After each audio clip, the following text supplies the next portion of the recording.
Relatos del río. Una historia ambiental del río Orito.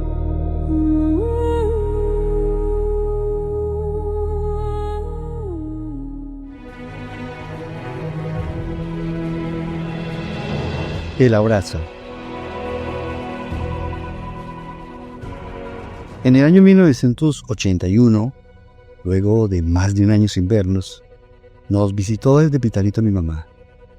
Tuvo que buscar a alguien para que nos avisara en la finca y así nosotros pudiéramos bajar al pueblo para encontrarnos. Estaba ansioso por verla y la distancia por la trocha de la finca al pueblo se me hizo mucho más larga.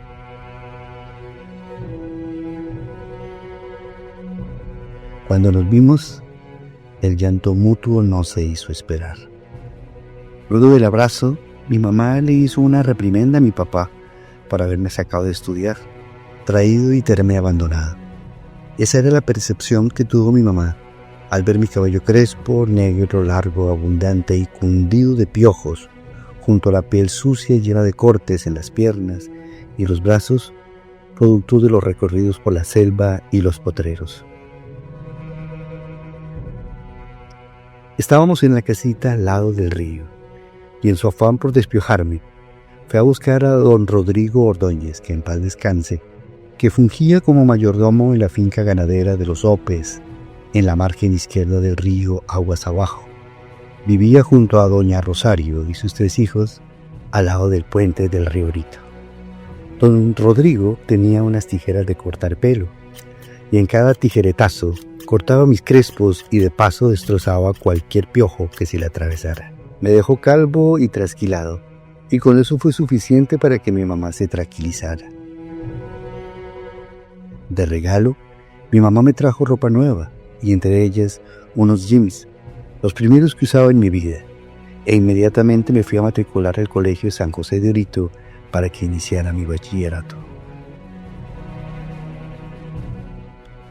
Cuando mi mamá me compró los útiles escolares, estaba tan feliz que quería compartir esa alegría con todo el que pudiera. Recuerdo que la primera familia que visité para darle la buena nueva fue a los Landázuri en el barrio Jardín. Las hijas de don Gilberto y doña Carmela no podían entender la proporción de mi alegría por algo tan simple.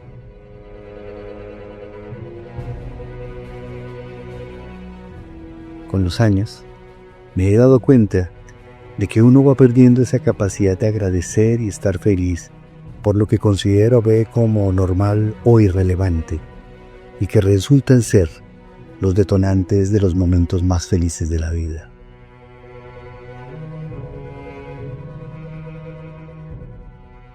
Sabía que el colegio entraba a estudiar, pero la verdad no tenía certeza de qué era eso. Hacía más de 3 años que había salido de la primaria y los quehaceres en la casa con mi familia y luego en la selva con mi papá habían hecho que olvidara esa faceta de la vida. De todos modos, estaba feliz por entrar al colegio.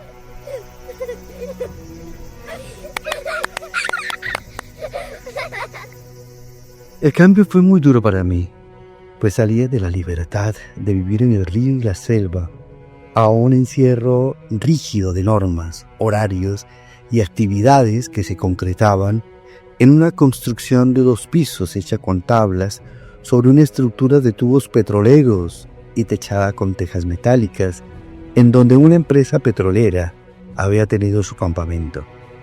Esas eran las instalaciones con las que contaba el colegio para la época.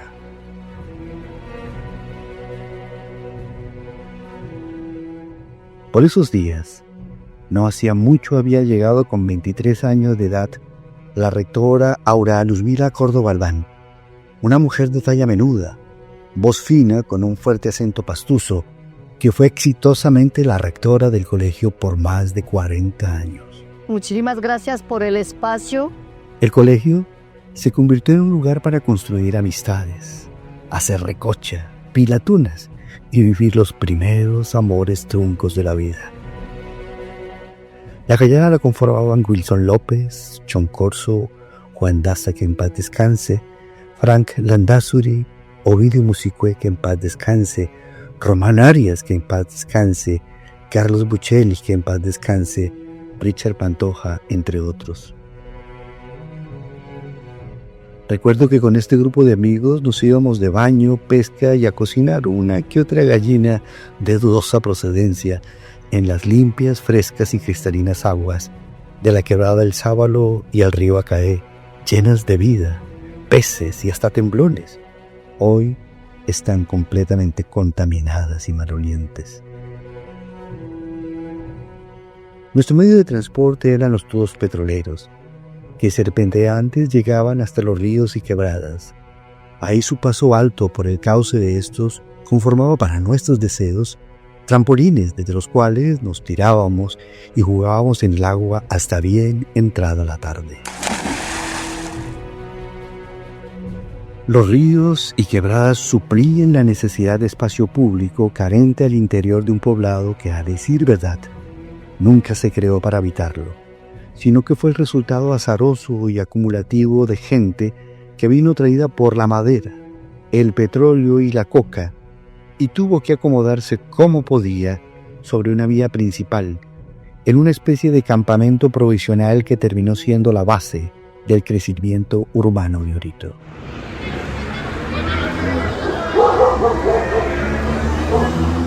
A pesar de que no iba muy bien en el colegio, las responsabilidades académicas y el tiempo que me tomaba de más de 2 horas ir desde el 2 hasta el colegio en medio de soles inclementes sobre carreteras asfaltadas con fuego humeantes, hicieron que me alejara bastante de las actividades que hasta entonces hacía en el río.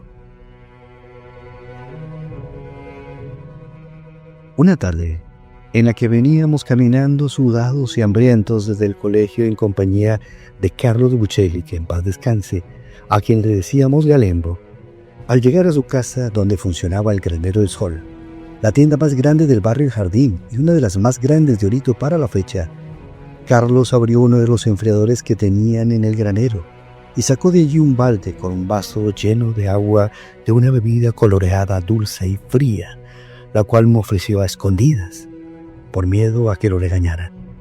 Al tomármela, entró por la boca a mi cuerpo como un bálsamo refrescante para el alma. Fue tan grata la sensación que aún la recuerdo.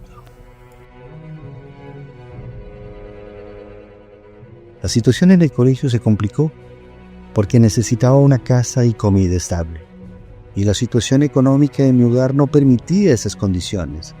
Fue así como decidí ir a pedir trabajo, y el único lugar donde me lo dieron fue como mesero en la discoteca La Elegancia.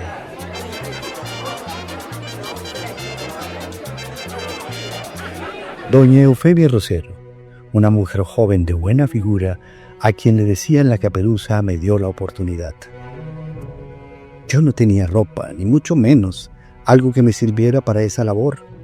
Entonces, con la plata que me gané en mis 3 primeros días de trabajo, me fui a comprar una sudadera roja en el almacén de doña Blanca Cadena, una señora de edad, delgada y con apariencia de enferma, que se convirtió después en la que me orientaba y me daba crédito para comprar ropa a la moda.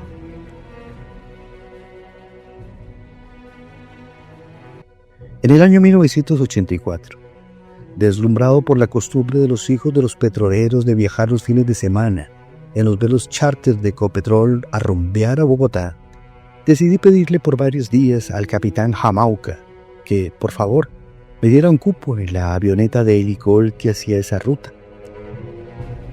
Después de mi persistencia por varias semanas, el capitán Jamauca me dio el anhelado cupo, y entreverado con los petroleros, viajé a Bogotá para buscar ahí la forma de cómo continuar en la capital mis estudios de bachillerato.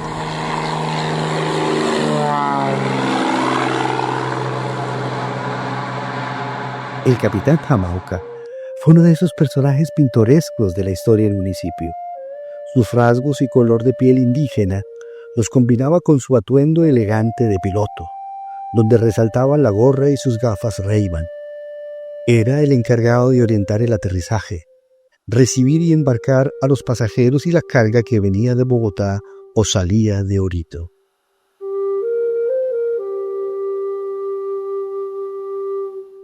Llegué a Bogotá a pedirle posada a una paisana de la vereda Buenos Aires que estudiaba en la Universidad Pedagógica y vivía en el barrio 7 de Agosto, detrás de donde en ese entonces y actualmente funcionan los hornos crematorios.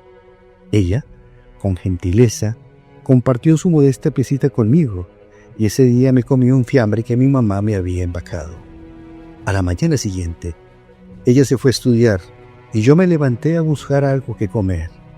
Ella solo tenía un poco de café para colar y unas pastas de NutraSweet para endulzar. Preparé un poco, pero la verdad sabía muy mal.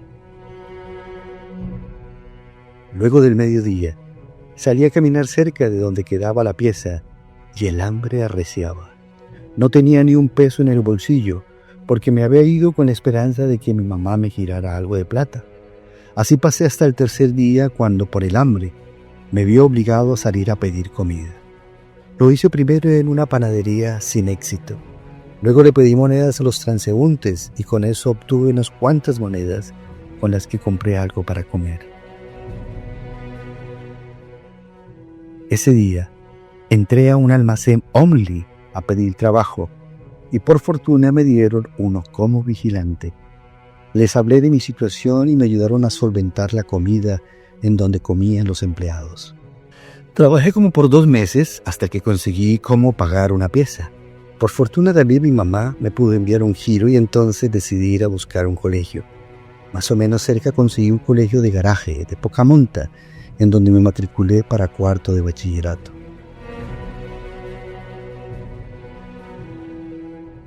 Mientras estaba en Bogotá, sostenido con la platica que mi mamá me enviaba y que se ganaba lavando ropa engrasada de los petroleros que trabajaban en las perforaciones de pozos, el país vivió 2 de los hechos más dramáticos de la historia colombiana en el siglo XX: la toma del Palacio de Justicia y la desaparición de Armero por efecto de la avalancha provocada por el Nevado del Ruiz, ambos en noviembre de 1985.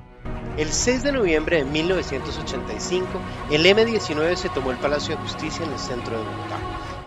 Mientras tanto, en Orito, los grupos guerrilleros empezaban a consolidarse. En primera instancia, el EPL, que no logró su consolidación. Luego, el M-19 y después las FARC. Después del atentado que ocurrió luego de las 8:30 de la noche de este viernes en el centro de Orito, Putumayo. No, mijo, un bombazo acá en la estación, véngase que yo estoy aquí en la estación grabando. En mis días de colegio en Orito, fui contactado por personas que por varios días me estuvieron invitando en forma clandestina a leer y conversar sobre el libro El Capital de Karl Marx, situación que no prosperó, pues mis intereses y capacidad de comprensión de esos temas eran muy limitados. Después de una intoxicación con una leche mala que me dio la señora a la que le compraba la comida y que casi me mata, entendí que mantener ese estilo de vida como estudiante pobre de provincia en la capital era un lujo que no me podía dar. Como pude, terminé 4º de bachillerato y me volví para Orito.